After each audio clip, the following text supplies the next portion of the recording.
Welcome to marines.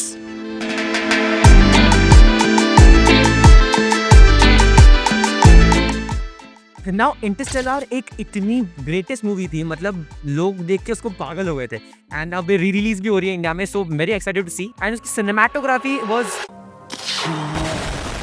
और Christopher Nolan of course one of the greatest directors जिन्होंने बहुत crazy movies बनाई हैं, इंसेप्शन, इंटरस्टेलर। नाउ अगर आप लोग ने इंटरस्टेलर मूवी देखी है, आप लोग को मालूम पड़ जाएगा मैं कौन सी सीन की बात कर रहा हूँ। वो सीन था जब ऊपर का स्पेसशिप नीचे उतर का है एंड वो सीन इसमें बहुत अच्छा दिखेगा। एज अ 3D आर्टिस्ट मैं इस सीन को बहुत अलग वे में देखता हूँ। आप लोग देखोगे कि ये सीन बहुत ब्यूटीफुल है, बहुत अच्छा दिखता है, लेकिन जितने भी 3D आर्टिस्ट हैं वो सब देखेंगे कि यार ये वाटर शेडर कितना अच्छा है, ये जो रॉकी सरफेस है ये कितना रफनेस रहेगा। नाउ ये सब चीजें कंसिडर जब एक 3D आर्टिस्ट करता है तब उसके दिमाग में आती है सीन्स। हर एक 3D आर्टिस्ट का सबसे पहला स्टेप रहता है मेकिंग द कॉन्सेप्ट आर्ट, यानी अपने दिमाग में जो इमेजिनेशन है उस पर्टिकुलर सीन को लेके उसको पेपर पे उतारना।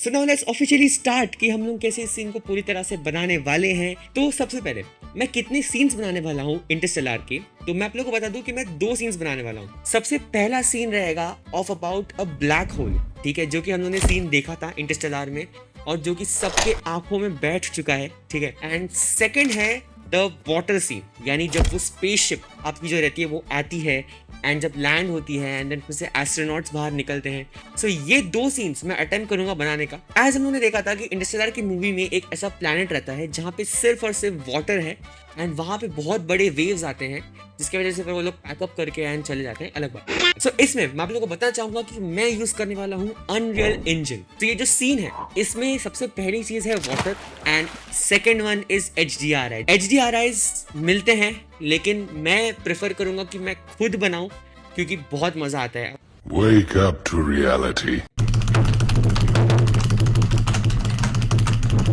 एंड फाइनली पूरा सीन बन चुका है काफी टाइम बाद, काफी मेहनत लगी भाई, लेकिन काफी हद तक बहुत अच्छा सुंदर सीन दिख रहा है मुझे। तो मैंने हल्का सा वही वाइब रखने का ट्राई किया है जो कि इंटरस्टेलर मूवी में था। काफी सुंदर दिख रहा है अभी सीन एंड मैंने ट्राई किया कि काफी वो रिजोनेट करे to the original scene.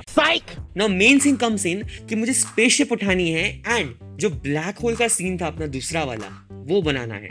So black hole का सीन मैं बनाऊंगा ब्लेंडर में। ब्लेंडर में सबसे मेन प्रॉब्लम जो मुझे बहुत पहले ही दिख गई थी वो थी कि black hole, if you don't know कि ब्लैक होल में जो लाइट रहती है वो कर्व होती है। ये ब्लेंडर में मुझे प्रॉब्लम पता था आएगी।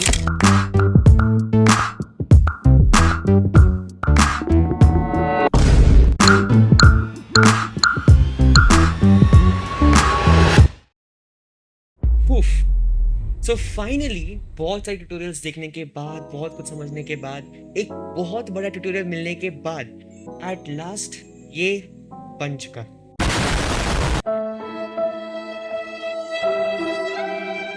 सो एक अच्छी स्पेसशिप मिलने के बाद थैंक्स टू CG ट्रेडर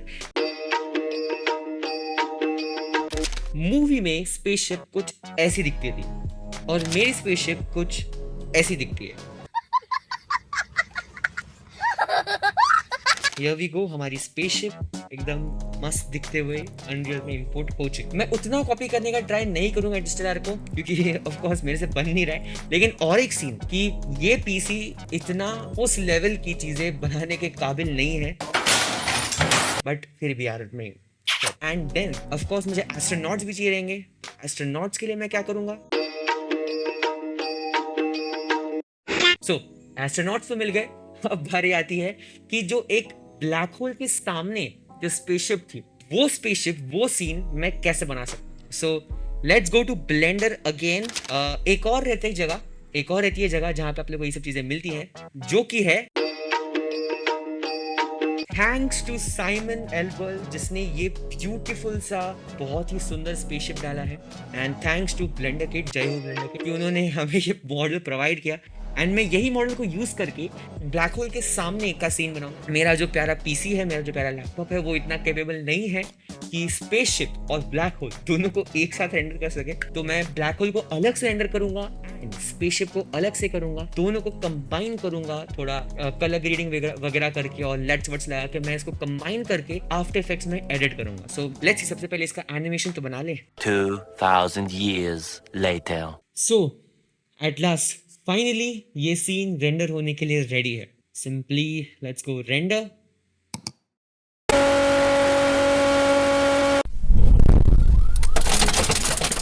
तो भाई मेरा पीसी ये रेंडर हैंडल नहीं कर पाएगा एंड इसीलिए this video is sponsored by Rebus render farm, one of the best render farms out there, जो कि आपको एक बहुत ही एपिक लेवल का कस्टमाइजेशन देते हैं अपने रेंडर्स पे और with a very very low cost. आइए देखते हैं। तो सिंपली आपको उनके ऑफिशियल वेबसाइट जो कि है rebusfarm.net, इस पे आके आप लोग को log in and sign up कर लेना है। आफ्टर दैट आपको फ्री साइन अप बोनस मिलेगा 25 RP का, जिससे आप टेस्ट रेंडर्स कर सकते हो। आप टेस्ट कर सकते हो कि ये रेंडर्स कैसे होंगे और कैसे करना है। तो सबसे पहले आप लोग को इनका जो ऑफिशियल सॉफ्टवेयर है वो डाउनलोड करना पड़ेगा from there rebusfarm.net and downloads में जाके। तो मैं आप लोग को इसकी लिंक नीचे डिस्क्रिप्शन में प्रोवाइड कर दूंगा।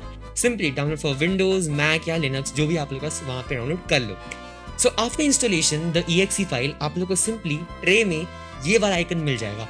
अगर आपको ये वाला आइकन नहीं मिल रहा है, सिंपली सर्च बार में जाके रिबिस ड्रॉप इसे सर्च कर लेना, इसे ओपन कर लेना। That's it. Now Rebus drop automatically आपके सिस्टम में जितने भी 3D सॉफ्टवेयर हैं, 3ds Max, Cinema 4D, blender, उन सबको ऑटोमेटिकली डिटेक्ट कर लेगा एंड ऑटोमेटिकली उनमें एड-ऑन्स डाल देगा, जिससे आप रेंडर कर पाओगे, व्हिच इज एब्सोल्युटली ग्रेट। सो कैसे करता है वो? सिंपली आप लोगों को ब्लेंडर पे आ जाना है एंड ये वो सीन था जो मैं रेंडर नहीं कर पाया मेरा पीसी। नाउ उसके लिए मैं क्या करूंगा, मैं सिंपली N प्रेस करूंगा। नाउ ये रहा उन लोगों का एड ऑन जो कि ऑटोमेटिकली आपके ब्लेंडर में या 3ds Max में या Cinema 4D में इंस्टॉल हो जाएगा। देन सिंपली यहाँ पे 3-4 चीजें आप लोग बता देता हूँ। सबसे पहले कि यूजर क्यूरिफाइड जो मैं हूँ ऑफ कोर्स। तो इसके बाद आती है प्रायोरिटी सेटिंग्स, जिसमें आपको स्टैंडर्ड, प्रायो +1, प्रायो +2, प्रायो +3 ऐसे कर करके 7 ऑप्शंस मिलते हैं। ना ये क्या होता है, अगर एक क्यू है रेंडर फार्म में, यानी एक लाइन है ऑफ जिन्होंने भी सबमिट किया है उनका प्रोजेक्ट फाइल, तो आपका प्रोजेक्ट फाइल सबसे आगे रखा जाएगा अगर आप इसको प्रायोरिटी पे सेट करते हो तो। लेकिन रिबिस फार्म के केस में ऐसा होता है कि मोस्टली रिबिस फार्म के सर्वर्स अच्छे खासे रहते हैं और वो बहुत सारे जनों को एक साथ हैंडल कर सकते हैं। सो मेरे को नहीं लगता कि आपको ये सेटिंग की जरूरत पड़ेगी। लेकिन फिर भी अगर आप लोग को प्रायोरिटी एकदम आगे रखना है और रिबिस फार्म बहुत बिजी है, तो आप लोग इसको पैसे देके एकदम प्रायो +6 पे सेट करके सबसे पहली प्रायोरिटी कर सकते हो। आगे बढ़ते हैं। There is a cost calculator, यानी अगर आप इसको खोलोगे तो आप लोगों को मालूम पड़ेगा कि आप अपना कॉस्ट कैलकुलेट कर सकते हो। फॉर एग्जाम्पल मेरे इसमें 200 फ्रेम्स में रेंडर करना चाहता हूँ, तो इन 200 फ्रेम्स कितना कॉस्ट लगेगा, कैसे लगेगा, ये सब आपको कॉस्ट कैलकुलेटर में मिल जाएगा। Then there is render cost estimation. ये तो नाम से समझ में आ जाता है कि ऑटोमेटिक आपको एक कॉस्ट एस्टिमेशन निकाल के दे देगा कि कैसे करना है। एंड ये सब सेट करने के बाद, ये सब प्रॉपरली गो थ्रू होने के बाद, सिंपली आपको यहाँ पे अपलोड टू रेंडर फार्म पे क्लिक कर देना है।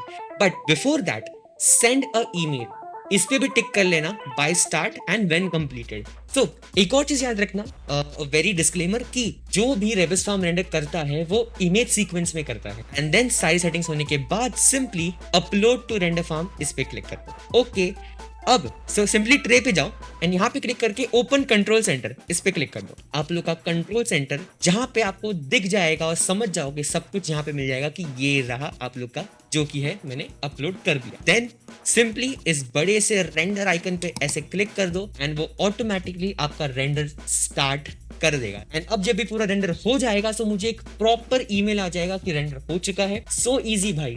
तो जरूर से जाके रिबिस रेंडर फार्म को चेकआउट करना, क्योंकि मुझे पता है कि आप लोग के पास भी कुछ ऐसे सीन्स है जो रेंडर नहीं हो पा रहे हैं आपके पीसी पे, and you need a render farm very very handy. और अगर आप लोग चेकआउट करोगे तो मुझे और स्पॉन्सर मिलेंगे।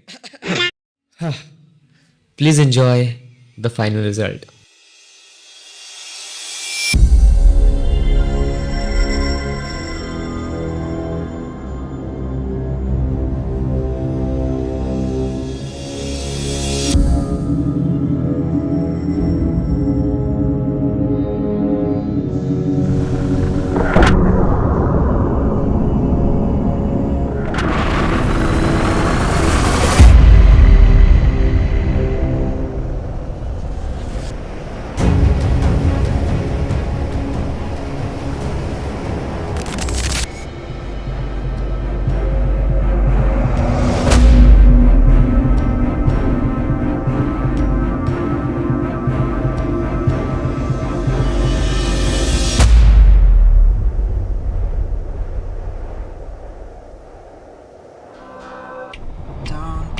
I deserve